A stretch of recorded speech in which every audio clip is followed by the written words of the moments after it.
I never wanted distance from you. I never turned down an invitation. I was never too unstable to see my own grandchildren. I watched my son's face drain of color, then flush with a mix of shame and rage. Mom, we believed. I know. I cut him off, my voice sharp, but now you know the truth. My name is Carol. I'm 67, and I just cornered my only son about the most brutal betrayal I'd ever known. Not from a husband or a lover, but from my own sister, Donna, my lifelong shadow, my own flesh and blood. David's hands trembled on the kitchen table, the very same surface where he'd eaten countless childhood meals. His eyes, so much like his father's, refused to meet mine. The photo album between us felt like a lead weight. How could you possibly believe I didn't want to see my own grandchildren? I asked, my voice steadier than the earthquake in my chest. You must be wondering how I reached this precipice. How I discovered my own sister was slowly, meticulously stealing my family from under my nose. How a 67-year-old woman, who'd already weathered a husband's death and a lifetime of losses, could still be so blind.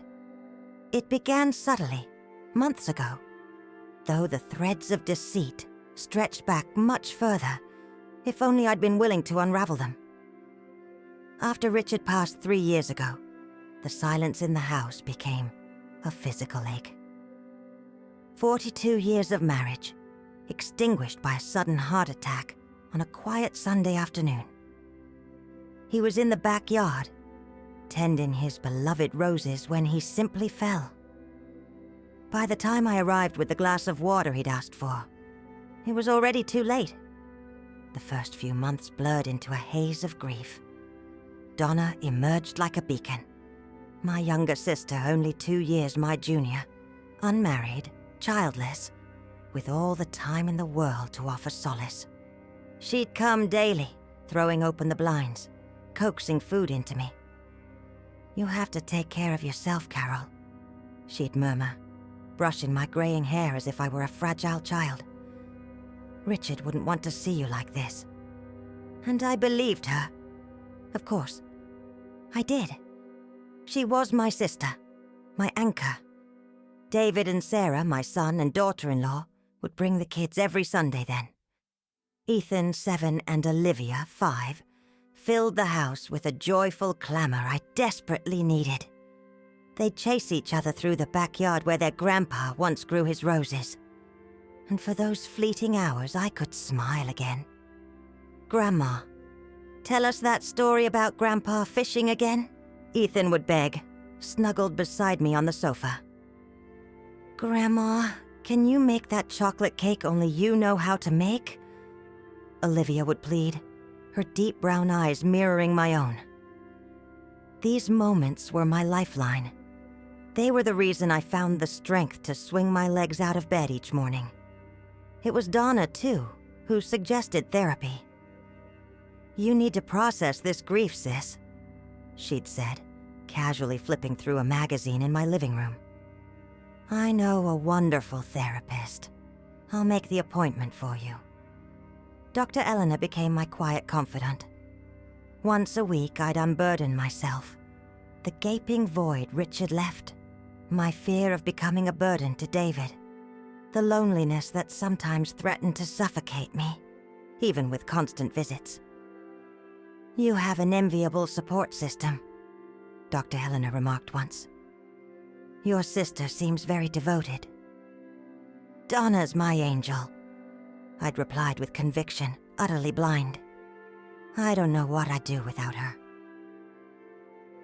It was around the 6th month after Richard's death that the subtle shifts began. So tiny, so gradual, they were almost invisible. David's calls grew less frequent. Sunday visits morphed into bi-weekly affairs. When I asked about the grandkids, I'd get vague, rehearsed answers. They've got a mountain of homework, Mom. Olivia started ballet. Weekends are a whirlwind. Ethan has soccer tournaments every Saturday. Donna always had an immediate, plausible explanation. David's buried in work, Carol. You know how demanding a lawyer's life is. Sarah mentioned the kids' schedules are packed tighter than a sardine can. They invited you to Olivia's birthday, but you weren't feeling well that day, remember? And I didn't remember. But who was I to question? At 67, with rising blood pressure, and a memory that wasn't the steel trap it once was, it was easy to believe I was simply forgetting things. Maybe it's the medication, Donna would offer, ever so helpfully. I'll talk to David about taking you to the doctor next week. But David never materialized. It was always Donna accompanying me to appointments, speaking to the doctors, meticulously managing my prescriptions. Let me handle it, sis. You've got enough on your mind. The first crack in my conviction truly appeared when I called Sarah to ask about Olivia's ballet recital. "What recital, Carol?" she asked, her voice laced with confusion. "Donna told me you couldn't come over on Sunday because Olivia had a ballet performance." A chilling silence stretched across the line. "Olivia doesn't have any performance. Actually, I thought you weren't feeling up to visitors. That's what Donna told us." I hung up, a cold, strange dread tightening in my stomach. I confronted Donna that very night.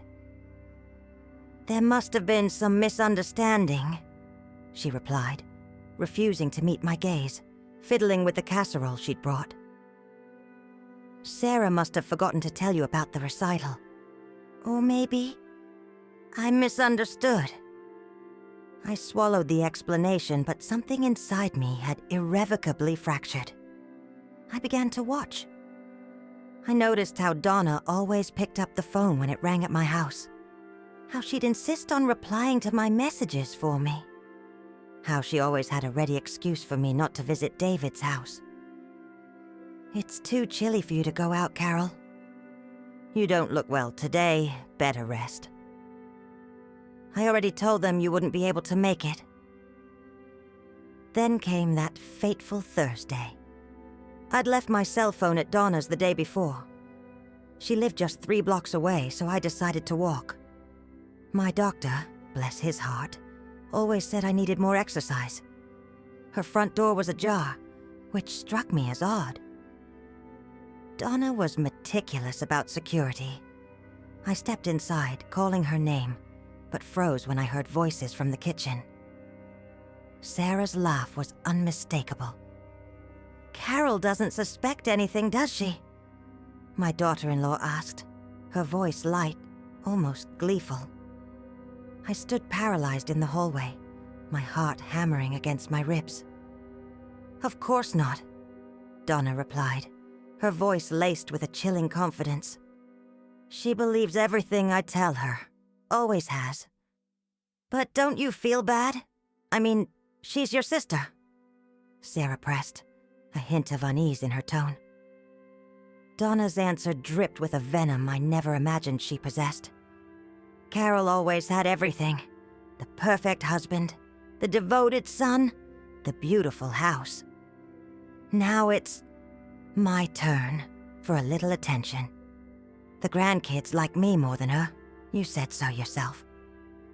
The floor vanished beneath me.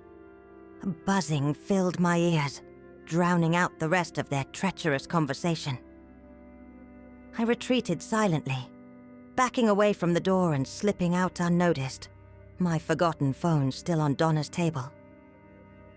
I walked home in a daze, Donna's words echoing, reverberating in my head. Carol always had everything. Was that truly how my sister saw me? As someone who possessed everything? While she had nothing, I spent the night wide awake, every moment of the past few months replaying in agonizing slow motion. Every excuse, every canceled visit, every supposed memory lapse that likely never happened at all. The next morning, Donna appeared at my door, holding my cell phone. I found this at my place. You must have left it yesterday, she said, her smile utterly guileless. I took the phone, my hands trembling. Thanks. Are you okay, Carol? You look pale. Just didn't sleep well, I replied, unable to meet her gaze. I'll make you some tea. And I brought that cinnamon coffee cake you love. I watched my sister move through my kitchen, as if she owned the space. How had I not seen it? The way she had so subtly, so insidiously, taken control of my life, weaving herself between me and my family. In the days that followed, I ran a test. I called David directly on his work cell, a number Donna couldn't possibly control. Son, I miss you. Don't you and Sarah want to come over for Sunday dinner? His hesitation was a punch to the gut. Mom? I thought you weren't feeling up to visitors, Aunt Donna said. What exactly did Donna say? I interrupted, my heart thudding a frantic rhythm. That you've been really tired, that the kids wear you out, that it's better if we wait for you to recover. I took a deep, shuddering breath, wrestling the inferno of rage inside me. David, when was the last time you asked me directly how I was doing? The silence on the other end of the line spoke volumes. The final, crushing confirmation arrived 2 weeks later. When I called to wish Ethan a happy 9th birthday, I learned the party had been the day before, at Donna's house. Grandma Carol, Aunt Donna said you weren't feeling well enough to come, Ethan exclaimed, utterly innocent. That night, I wept until no more tears would come. For the first time since Richard's death, I felt a pain that rivaled his loss. The betrayal from someone I loved as much as myself. The next morning, fueled by a determination I hadn't felt in years, I called David. Son, I need you to come over today. Alone. And now here we are, seated at the kitchen table, the photo album a silent witness between us. I showed him pictures of him as a baby, of Richard, of the grandkids. And then, with the steadiest voice I could summon, I told him everything. I never wanted distance from you. I never turned down an invitation. I was never too unstable to see my own grandchildren. I watched my son's face go ghost white, then burn crimson with shame and fury. Mom, we believed. I know. I cut him off. But now you know the truth. David buried his face in his hands. When he lowered them, his eyes glistened with unshed tears. How could I have been so blind, so utterly stupid? She's your aunt, my sister. Why would we ever doubt her? He reached across the table, taking my hands in his. Hands that once were so tiny they fit entirely in my palm. I'm going to fix this, Mom. I promise. As he spoke the vow, a part of me wondered if anything could truly be mended. The shattered trust, the lost moments, the memories that felt stolen, and the most terrifying revelation. The discovery that the person I'd known my entire life, with whom I'd shared childhood, adolescence, and old age, was, in fact, a complete stranger. David rose, propelled by resolve. I'm calling Sarah now. We'll bring the kids to spend the weekend with you. And then... Then? I asked, a fresh wave of dread washing over me. Then I'm having a very serious talk with Aunt Donna. As I watched my son make the call, a tempest of emotions swirled within me. Relief, for finally being heard. Sadness, for the profound betrayal. And a deep, irrational fear that perhaps Donna had been right. Perhaps I truly had had everything, while she had nothing. But what she didn't understand, what she never understood, is that I would have shared everything with her. My family, my happiness, my love, If she'd only asked, instead of taking. What I didn't know then, waiting for David to finish his call, was that the confrontation with Donna would be just the opening act. That more painful revelations were yet to come, and that the true scope of my sister's deception was far vaster, far older than I could ever imagine. As David spoke on the phone with Sarah, my mind drifted through decades of shared memories with Donna. Memories that now demanded re-evaluation under a harsh new light, like old photographs exposed to the sun, revealing previously invisible stains. Sarah's shocked. David said, returning to the table, his voice low. She said she'll bring the kids over today. She feels awful for believing Aunt Donna's stories. I nodded, a persistent knot in my throat. Don't blame your wife. Donna was always convincing. How could she do this? David ran his hands through his hair, a gesture so painfully like Richard's that my heart ached. Why, Mom? Why would Aunt Donna do something like that? I closed the photo album slowly, my fingers tracing the worn leather cover. I think to understand this, I need to go back much further. Donna and I grew up in a small house in a small Midwest town, daughters of a railroad man and a seamstress. Dad worked grueling shifts, and Mom supplemented our meager income by sewing for the neighborhood ladies. We didn't have much, but we never lacked the essentials. I remember a specific day. I must have been about 14, and Donna 12. We were in the backyard, playing with the dolls Mom had fashioned for us from fabric scraps. When I grow up, Donna said, adjusting the improvised dress on her doll, I'm gonna have a big house with a garden, and a handsome husband, and kids, lots of kids. Me too, I replied, not bothering to look up from my own doll. No, she said with a surprising, unsettling firmness for her age. We both can't have all that. It wouldn't be fair. I looked at her confused. Why not? Because Mom always says God balances things out. If one person has too much, another has too little. I laughed at her childish logic. That's silly, Donna. We can both be happy. She didn't answer, just squeezed her doll against her chest, her eyes fixed on some distant point, as if she was already plotting a future I couldn't possibly see. At 22, I met Richard at a community dance. He was 25, a newly minted engineer, and possessed the gentlest smile I'd ever seen. 3 months later, we were engaged, and in less than a year, married. Donna was my maid of honor.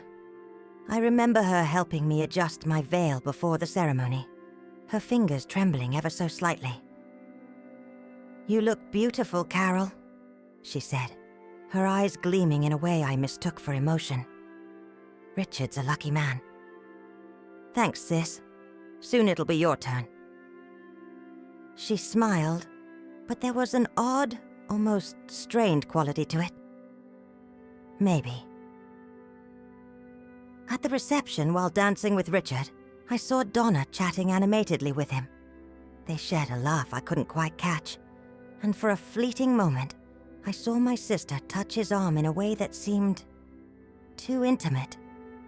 I instantly dismissed the thought. It was my wedding day, and Donna was my sister, my closest friend.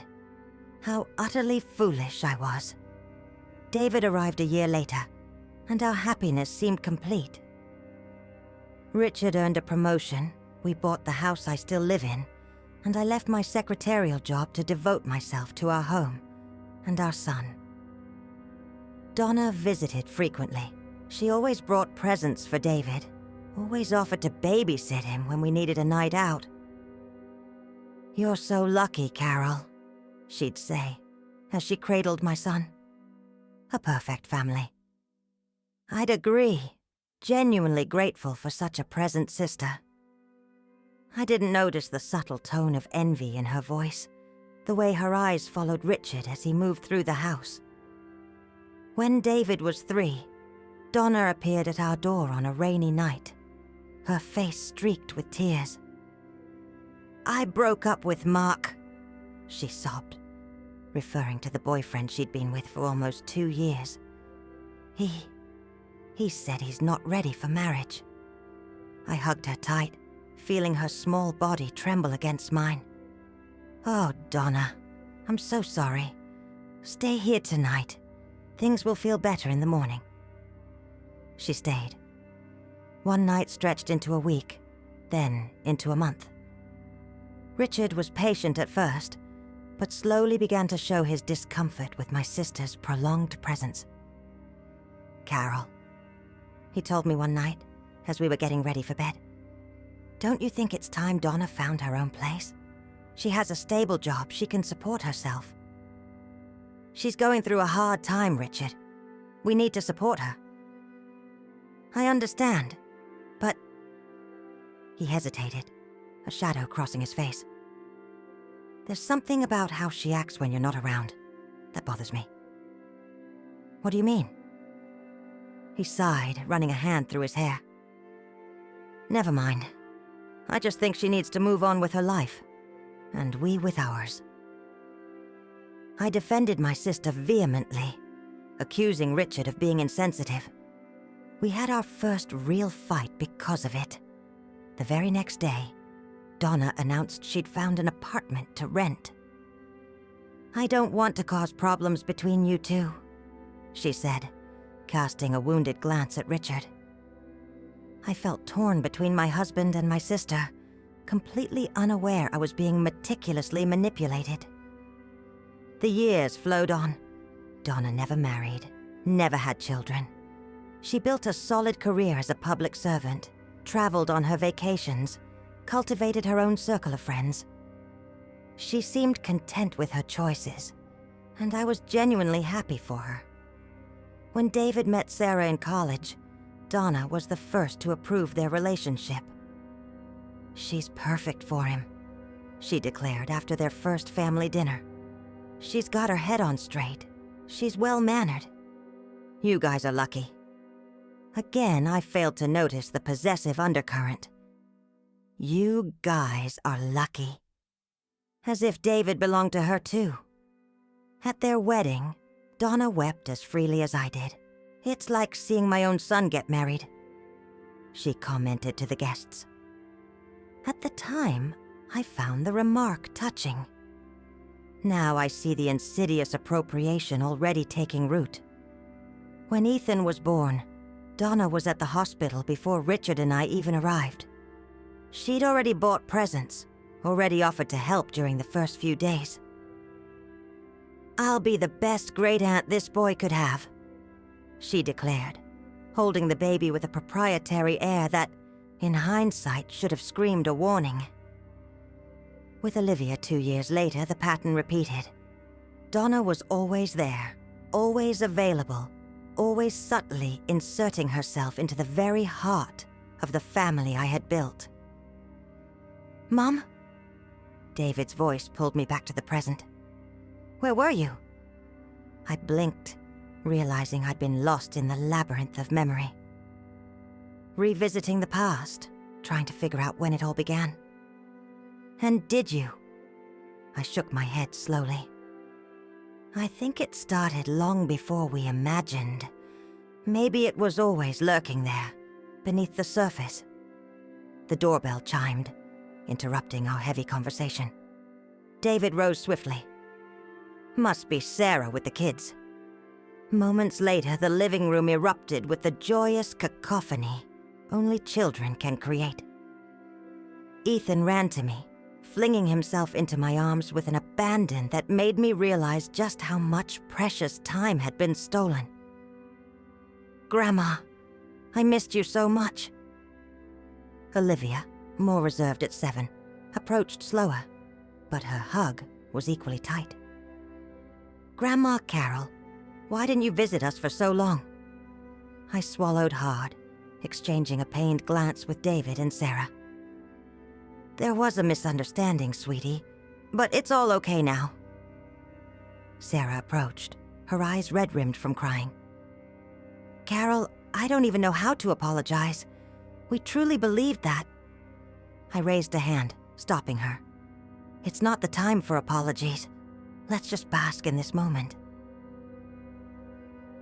And we did. I made lunch with Sarah's eager help, while the kids chatted endlessly about the past few months. David watched us, a complex mixture of relief and raw guilt in his eyes. After lunch, while the children were engrossed in television, David finally asked the question I knew was coming. What are we going to do about Aunt Donna? Sarah squeezed his hand across the table. I think we need to confront her. All of us, together. I shook my head firmly. Number. This is something I need to handle alone. Mom, after everything she did? Precisely why, David. Donna's my sister. My burden to bear. Some conversations must happen only between us. He didn't look convinced, but he respected my decision. Before they left, we arranged for the children to spend the next weekend with me. A small step toward reclaiming what was lost. After the house settled into quiet once more, I sank into Richard's favorite armchair and closed my eyes. What would you do, my love? I murmured to the empty room. I could almost hear his whisper back. You know what needs to be done, Carol. You always have. The next morning, I called Donna. Her voice when she answered was guarded, as if she already sensed the shift in the air. Carol, is everything okay? I haven't seen you in days. We need to talk, Donna. Can you come over this afternoon? A beat of silence. Of course. What happened? 3 o'clock. Don't be late. I hung up before she could probe further. I spent the morning steeling myself, marshalling my thoughts, preparing for the confrontation that was long, long overdue. At 3 sharp, the doorbell chimed. Donna walked in, a hesitant smile on her face, carrying a small bag.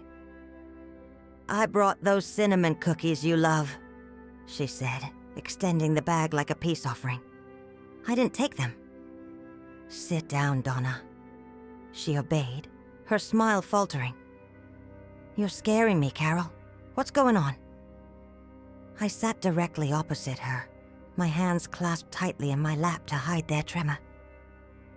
Why did you lie to my son about me? Her eyes flickered, wide with momentary surprise, but she quickly regained her composure. What are you talking about, Carol? I never... Don't insult my intelligence, Donna. I know everything. The lies about me being too sick for visitors, about me not wanting to see my grandchildren, about being unstable.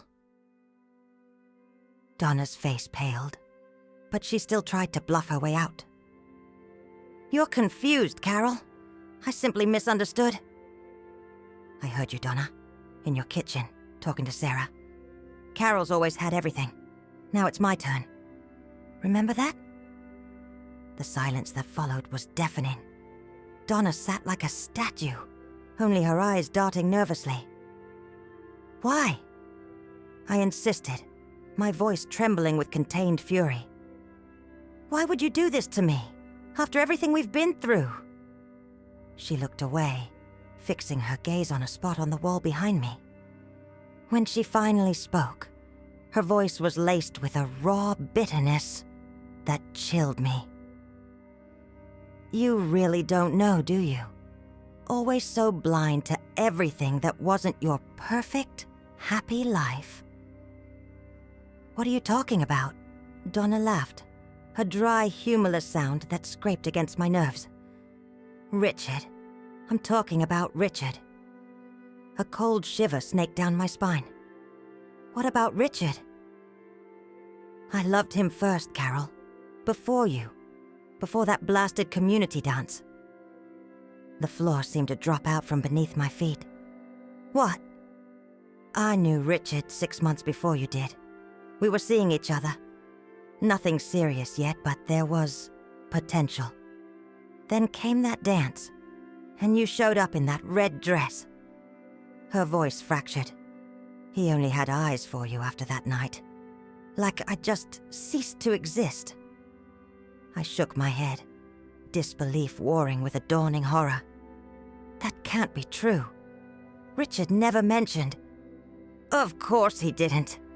What man would admit to his wife that he was dating her sister first? It would be too embarrassing.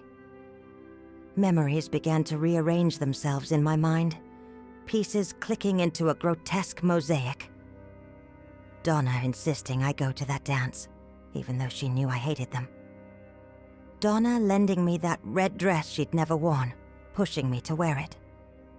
Donna introducing me to Richard as if they'd just met, their eyes holding a secret history. You engineered us meeting? She looked away again.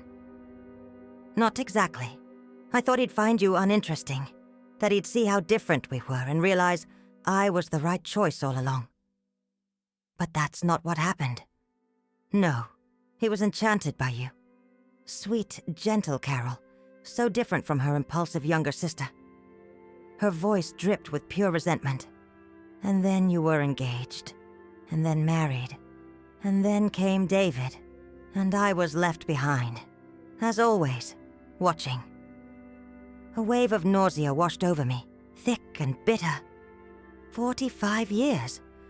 Donna had carried that festering resentment for 45 years. Why didn't you tell me? Why pretend to be happy for us all these years?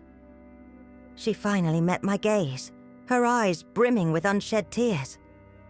What was I supposed to say? Congratulations on your engagement, but just so you know, your future husband was in my bed a week before he met you. That would have shattered our family. Each word was a fresh cut. I tried to imagine Richard. Richard, the man with whom I'd shared a lifetime, in my sister's arms. The image was unbearable. Even so, I managed to say, my voice a ragged whisper, that doesn't justify what you did. Stealing my grandchildren, my son. That was beyond cruel, Donna. Cruel? Her voice rose an octave, sharp and piercing. Cruel was watching you live the life that should have been mine. Watching Richard love you for 40 years while I withered alone. Cruel was being just Aunt Donna when David could have been my son. You had choices, Donna. You could have built your own family. With whom? After Richard, no one else ever measured up. She stood up abruptly, her chair scraping loudly across the floor. You don't understand, do you? You'll never understand what it's like to be the second choice. The eternal shadow of the perfect sister. I rose too, facing her, my own fury finally unbridled. I never put myself above you. I never wished you unhappiness. But you accepted my help when Richard died, didn't you? So fragile, so dependent, finally needing me. Her face twisted into an expression I'd never seen before, a grotesque mask of triumph and bitterness. You know what I felt when I heard he died? Relief. Because finally he wasn't yours anymore. That was the breaking point. My pain ignited into a blazing inferno of rage. Get out of my house. Now. Carol, please. Now. Donna recoiled, genuinely startled by my outburst. In all our years together, I'd never once yelled at her. You'll regret this, she spat, moving towards the door. You'll realize you need me.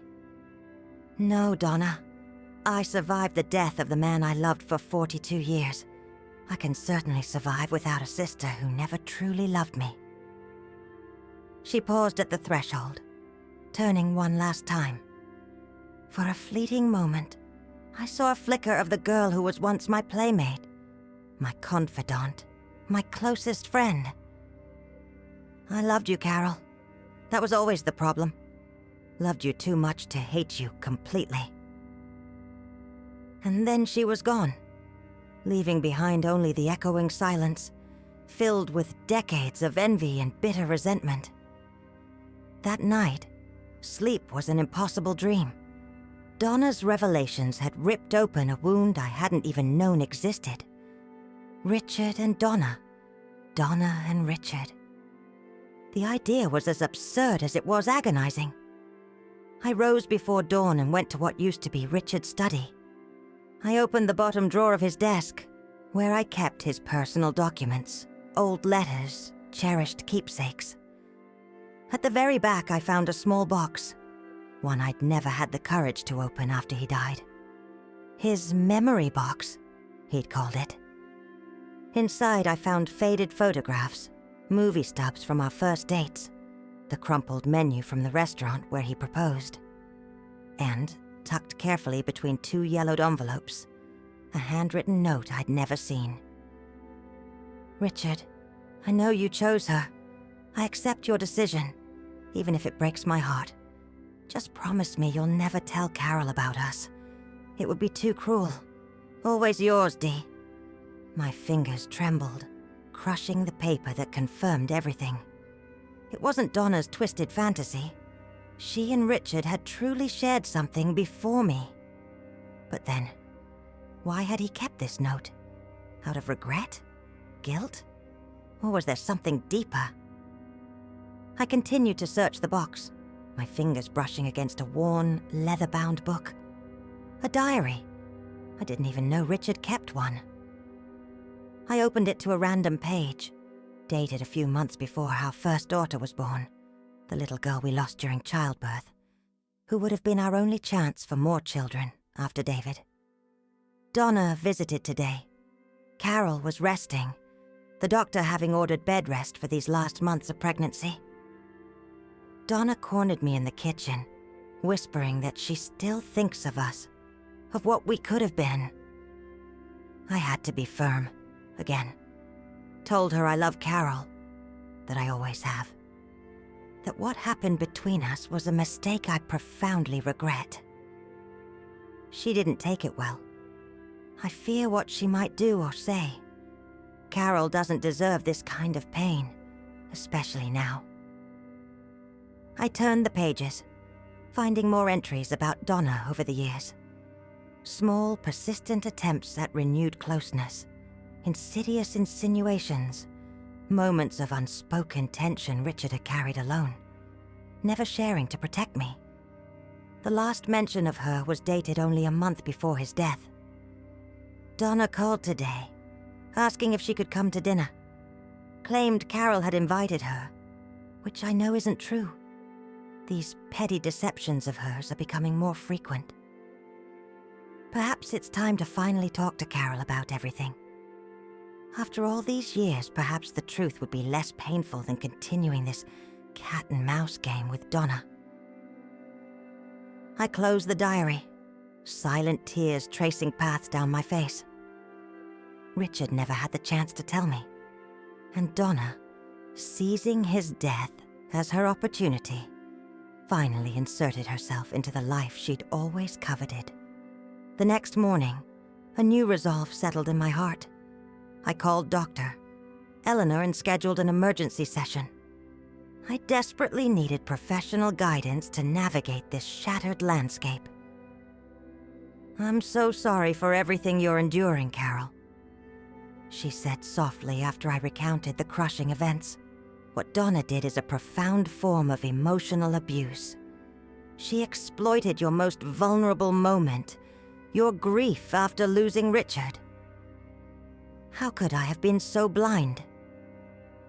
Manipulative people are masters at making their victims question their own reality. And she's your sister, someone you trusted implicitly, without question. What do I do now? Establish clear, non-negotiable boundaries, reconnect fully with your family, and deeply consider what, if any, future relationship you want with Donna. I left her office with a newfound clarity, a sense of quiet determination.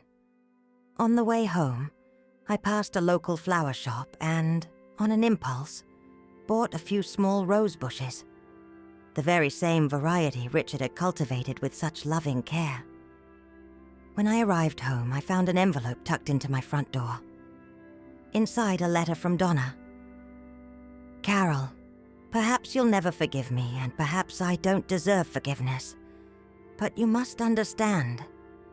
Envy and jealousy consumed me after so many years living in your shadow. Losing what you cherished most, your family, would make you finally understand how I always felt. I don't expect us to ever be as we were. I just wanted you to know that, in my own twisted way, I always loved you, Donna. I tucked the letter away, unable to process any more emotion. Instead, I went to the garden and began to plant the roses. Each hole I dug in the rich earth, each delicate sapling I carefully settled into its new home, felt like an act of quiet defiance, a fresh start. That Sunday, David, Sarah, and the children came over for dinner. Ethan helped me with the roses, his small hands eager to learn the ritual his grandpa had mastered so well. Olivia insisted I teach her the chocolate cake recipe she loved so much. "Grandma," she asked as we stirred the batter, "is Aunt Donna coming over today?" I exchanged a quick glance with Sarah, who stood watching from the kitchen doorway. "No, sweetie. Aunt Donna won't be joining us today." "Is she mad at us?" I knelt down to her eye level, gentle despite the ache in my chest. "No, Olivia. Sometimes grown-ups just need a little space to think things over." "Like when Ethan and I fight and Mom sends us to our rooms." I smiled, a fragile, bittersweet curve of my lips. Something like that. That night, after everyone had left and the house settled into a peaceful hush, I sat on the porch, gazing at the newly planted rose bushes. They would need time to bloom, I knew, just as my relationship with my family would need time to fully heal. In the month that followed, a new rhythm settled into my life. Sacred Sunday dinners with David and his family. Wednesday afternoons spent with the grandkids after school. Occasional easy dinners at their home. Slowly, painstakingly, we began to reconstruct what Donna had tried to dismantle. As for her, I maintained my distance. She tried to reach out a few times. Hesitant texts, small anonymous gifts left on my porch. But I honored my unwavering need for space. Some betrayals run too deep to be quickly forgiven, if they can ever truly be forgiven at all. 6 months after that kitchen confrontation, an unexpected call came. It was Mark, Donna's ex-boyfriend, the one she'd supposedly broken up with years ago. "Mrs. Carroll? I'm so sorry to trouble you. Donna had an accident. She's in the hospital." My heart lurched. "An accident? What kind?" "A stroke. It wasn't severe, but the doctors say she'll need considerable care. She asked for you." I fell silent, suspended between the lingering resentment and the deep-seated, undeniable well of sisterly concern. "Why are you calling, Mark? I thought you two ended things years ago." Mark sighed, a long, weary sound. "The truth is, we never officially ended things. Donna told me she needed to take care of you after your husband passed, that you were dependent on her. I kept waiting for her to sort things out, but the months bled into years." Another lie. Another cruel manipulation. Donna hadn't just tried to steal my family. She had sacrificed her own chance at happiness, at a life, to perpetuate this elaborate narrative where I was the privileged one, and she, the long-suffering martyr. "I'll visit her," I finally decided, the words surprising even myself. "But I need you to understand something, Mark. My sister and I, it's incredibly complicated." "I know more than you think, Mrs. Carroll. Donna finally confessed everything to me a few weeks ago. It was after that we decided to properly get back together. And then, the stroke happened. The hospital air hung heavy with disinfectant and an almost palpable sadness. Donna lay in a semi-private room, looking smaller, more frail than I had ever seen her. Half of her face sagged slightly, a lingering testament to the stroke. When she saw me, her eyes welled with tears. She tried to speak, but the words came out slurred, almost unintelligible. "Don't try to strain yourself," I said, pulling a chair closer to her bedside. "I'm here." With visible, agonizing effort, she managed to articulate a single, rasping word. "Why?" I understood the unasked question. "Why did you come after everything I did?" "Because we're sisters, Donna.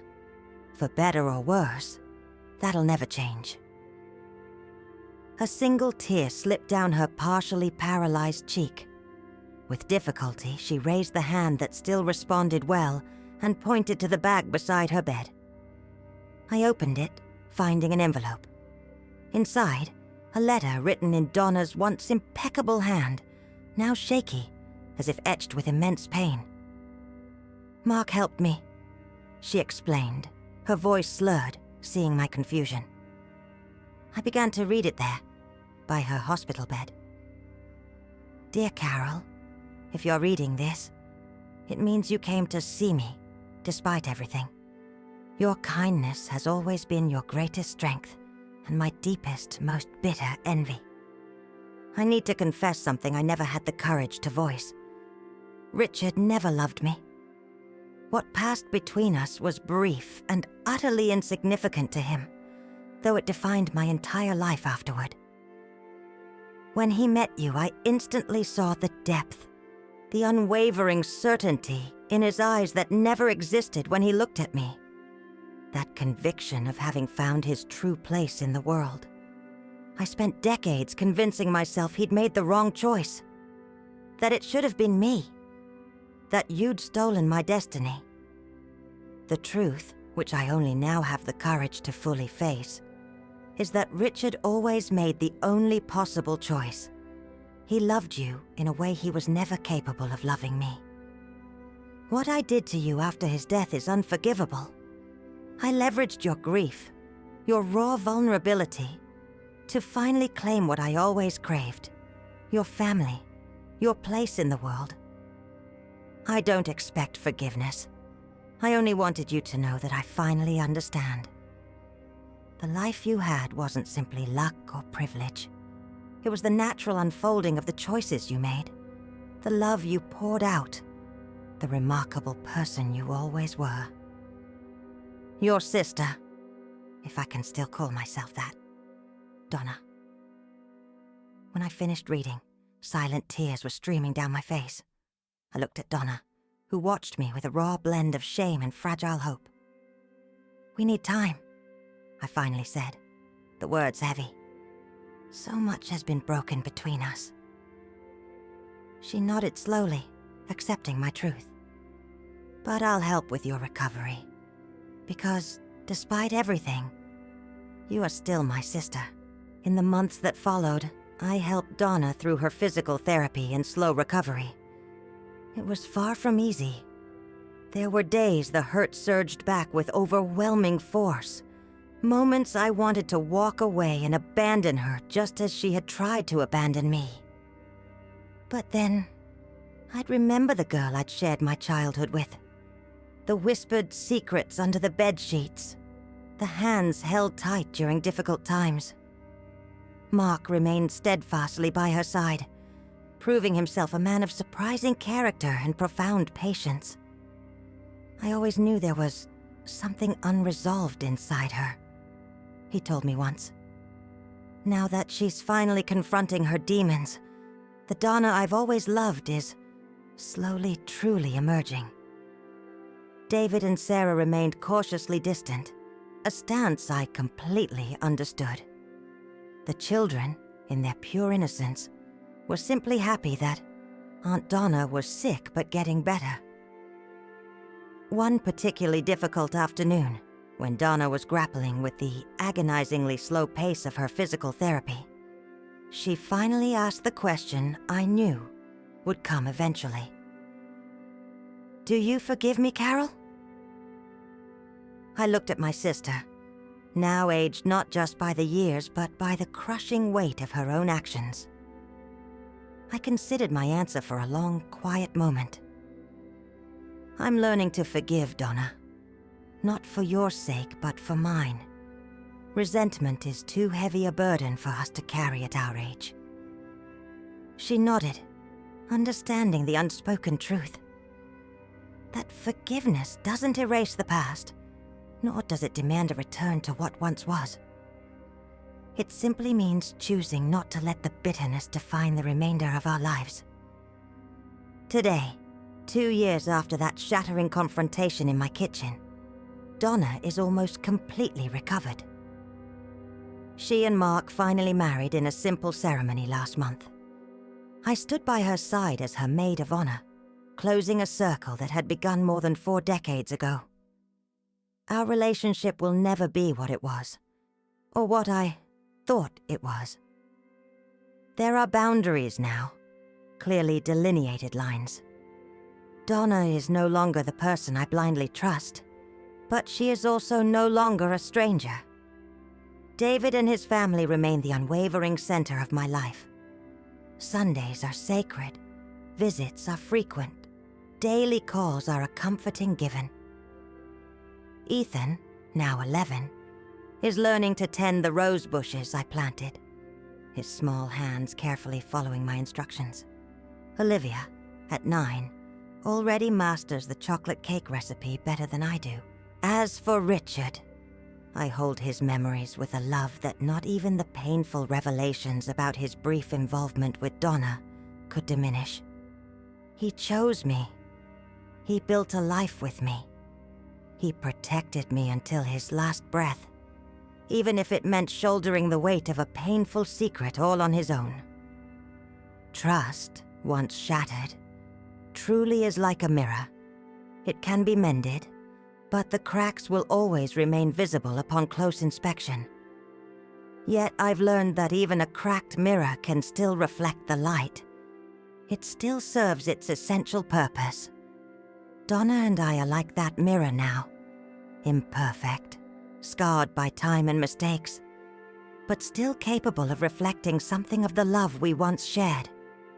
The truth is, we are all betrayers in some way. We betray our ideals, our promises, the people we love. The crucial difference lies in what we do afterward, whether we continue down the destructive path of betrayal or choose the arduous journey toward redemption.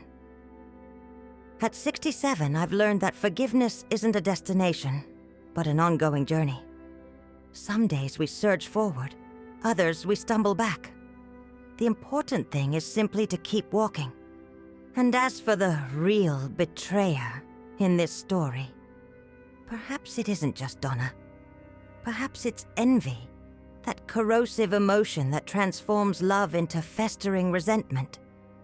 Or perhaps it's the secrets we keep, believing we are shielding those we love, when in reality we are merely postponing inevitable pain.